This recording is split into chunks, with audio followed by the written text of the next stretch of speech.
Hammaga assalomu alaykum. Sizlar bilan bugun srochniga zakaz berilgan bento tortini birgalikda bezaymiz. 1 soat oldin bir qiz menga Instagramdan yozib, eng zo'r tortingizni menga tayyorlab bering deb aytdilar. Va men u kishiga bizda faqat nalichida bento tortlarimizdan bo'lishini aytib, u kishiga narxlari bilan tashab berdim va klientim shunaqa katta razmerdagi bentomizdan tanladilar. Klientim menga siz aytgan pulingizni beraman, faqatgina siz menga aytgan vaqtimda tortni qo'limga yetkazib berishingiz kerak dedilar. Men esa klientimga hech qanaqa ortiqcha pul talab qilmasdan bentoni o'zining narxiga, ya'ni 130 mingga tayyorlab berdim. Klientim bilan yozishganimda juda ham hayron qoldim. Nima uchun hayron qolganimni videoni oxirigacha ko'rsanglar bilib olasizlar. Klientim aytdilarki, sevganim bilan biz o'xshab qolgan edik va ularning ertaga tug'ilgan kunlari shunga sizning eng zo'r bentoyingizdan ularga podarka qilib bermoqchiman deb. Klientim mendan bir narsani iltimos qilib so'radilar va men ularning iltimoslarini yerda qoldirmagan holda bergan zakazlarini chiroyli qilib shunaqangi reels qilib tayyorladim. Mana shu videoni ko'rayotgan inson agarda bu tort sizning qo'lingizga yetib borgan bo'lsa, sevgan qizingiz sizni juda ham qattiq yaxshi ko'rar ekanlar va shu bilan bir qatorda ular sizdan uzr ham so'radilar. Endi esa tortimizga qaytadigan bo'lsak, klientim mana shunaqa ko'rinishdagi tortni xohlagandilar va men uni oddiy bo'lib qolishini xohlamadim. Shunaqangi jemchukchalar bilan chiroyli qilib bezab,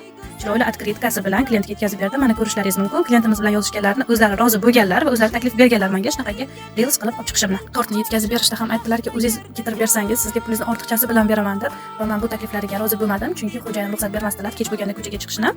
O'shaning uchun o'zimizda Navoiyning taksilari, ya'ni 1191 bilan chiqarib oldim. Endi esa videoga bitta like bosib, menga obuna bo'lishni unutmang. Agarda siz ham sevganingizdan xafalashib qolgan bo'lsangiz, Gekbay Ozoda siz uchun doim tayyor.